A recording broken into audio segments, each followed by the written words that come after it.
Hello friends, எல்லாருக்கும் வணக்கம். நாங்கள் மண் பாத்திரம்லாம் வாங்கி சேல்ஸ் பண்ணி வீடியோலாம் போட்டிருந்தேன். இப்போ சரக்கு எடுக்கிறதுக்காக போனோம். மானாமதுரை தான் போனோம். அங்கே ஃபுல்லாகவே குதிரை நல்லா அழகழகாக இருந்துச்சு. பெருசு பெருசாகவும், ஆனால் ரேட்டு ஜாஸ்திங்கிறதுனால நாங்கள் நம்ம சில்லறை வியாபாரத்துக்கு அதை அவ்வளோ ரேட்டு கொடுத்து வாங்க மாட்டாங்க. இங்கே ஃபுல்லாக அம்மன் படம் போட்டாங்க, சிலைகள்லாம் செஞ்சு ஃபுல்லாகவே மண் தான். எல்லா சிலைகள்லாம் அழகாக இருந்தது. காந்தி தாத்தாவிலேருந்து எல்லா சிலைகளையுமே. இது தோசைக்கல். நாங்கள் கேட்டோம், ஆனால் ஆர்டர் பண்ணி வாங்கி வச்சுட்டாங்க. அதுங்க ஃபுல்லாகவே ரூபா கொடுத்துட்டு போய் ஆர்டர் கொடுத்துட்டுருக்காங்கன்ட்டாங்க. ஒரு 10 கூட கேட்டோம், கொடுக்க மாட்டேன்ட்டாங்க.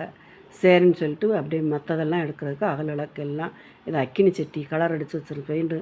இப்போ பெயிண்ட் அடித்து வைக்கிறாங்க. இது புறாவுக்கு என்னமோ தண்ணி ஊற்றுறது, அப்புறம் செடி வைக்கிறதுக்கு கீழே கூடி ஓட்டை போட்டு அந்த மாதிரி சட்டி எல்லாமே வச்சுருந்தாங்க. அழகழகாக இருந்தது. அகல் விளக்குகள்லாம் ஃபுல்லாக நல்லா இருந்தது. அகல் விளக்கு வாங்கியாச்சு. அதுலேயே டிசைனாக விளக்குகள் எல்லாம் வாங்கி சின்ன சின்னதாக குட்டி குட்டியாக துளசி மாடம் அந்த மாதிரி அதுவும் வாங்கியிருக்கோம். களையம் மாதிரியும் டீ டம்ளரு டீ கப்பு இருந்தது. டம்ளர் இல்லை, 3 தான் இருந்தது. ஏன்னா காலி ஆயிடுச்சுட்டாங்க. நாங்கள் கொஞ்சம் லேட்டாக போயிட்டோமோ என்னன்னு தெரியலை. ஆனால் ஃபுல்லாகவே இருந்தாலும் நம்ம கேட்குற அளவுக்கு எதுவுமே கிடைக்கல. தோசைக்கல்லும் கிடைக்கல. தோசைக்கல்லும் பணியார சட்டி மட்டும் வெளியில் வாங்கினோம். அதுவும் கூட 2 தான் இருந்தது, ரொம்ப இல்லை. வாங்கிட்டு வந்துட்டோம். உருளியெல்லாம் நல்லா கோல்டு கலர் அடித்து நல்லா வச்சுருந்தாங்க. அதுவும் வாங்கியாச்சு.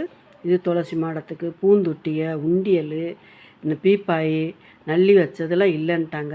இது கவர்மெண்ட்டுங்கிறதுனால நள்ளி வச்சது நம்ம வெளியில் தான் வாங்கணுன்ட்டு வெளியில் வாங்கிட்டு வந்தோம். ஒரு 2 நள்ளி வச்ச பீப்பாயும், அப்புறம் 2 பணியாரக்கல், தோசைக்கல்லும் வாங்கிட்டு வந்தோம். அவங்க ஒன்றும் ஆர்டர் கொடுங்க, நாங்கள் வாங்கி தர்றோன்னு சொல்கிறாங்க. ஏன்னா வெளியிலங்கும்போது கொஞ்சம் ரேட்டு ஜாஸ்தியாக இருக்கும். நம்ம விற்கிறதுக்கு கொஞ்சம் காசு வச்சு விற்கணும். அந்தளவுக்கு பார்ப்போம் சொல்கிறோன்னு சொல்லிட்டு ஃபோன் நம்பர் மட்டும் வாங்கிட்டு இப்போ இது எல்லாமே அழகாக ஃபுல்லாகவே அங்கே தான் நிறையா செஞ்சு தேவையானதெல்லாம் சின்ன களையத்துலேருந்து பூஜை ரூமில் வைக்கிறதுக்கு சின்ன குட்டி களையம், தீர்த்த களையம் அப்படின்னு சொல்லிட்டு, அப்புறம் பெருசு சிறுசு அதை விட நடுத்தரமானது பானையை, தண்ணி பானை. என்ன வெயில் காலத்துக்கெல்லாம் மண்பானை தண்ணி தான் கேட்பாங்க. மண்பானைகள் நல்ல கீரை கடைகிற சட்டி, இந்த மாதிரி எல்லாமே அழகழகாக தான் இருந்தது. தேவைக்கு மட்டும் ரொம்ப எடுக்க முடியலை, அவ்வளோதான். வண்டியில் வைக்கிற அளவு மட்டும் நாங்கள் எடுத்துகிட்டு வந்தோம். நல்லா தான் இருந்தது. இது உப்பு ஜாடின்னு சொல்லிட்டு நம்ம இப்போ ஜாடி வாங்குறது பேர் மண்ணிலையவும் மூடி வச்சு செஞ்சு கொடுக்குறாங்க போல், அதனால வாங்கியாச்சு. இது கீரை கடைகிற சட்டி உள்ளேயே கொத்தாக இருந்தது, அதுவும் வாங்கிட்டு வந்தோம்.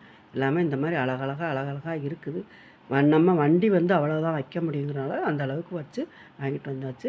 இந்த வீடியோ பிடிச்சிருந்தால் லைக் பண்ணுங்கள், ஷேர் பண்ணுங்கள், சப்ஸ்கிரைப் பண்ணுங்கள், கமெண்ட் பண்ணுங்கள். பாய்.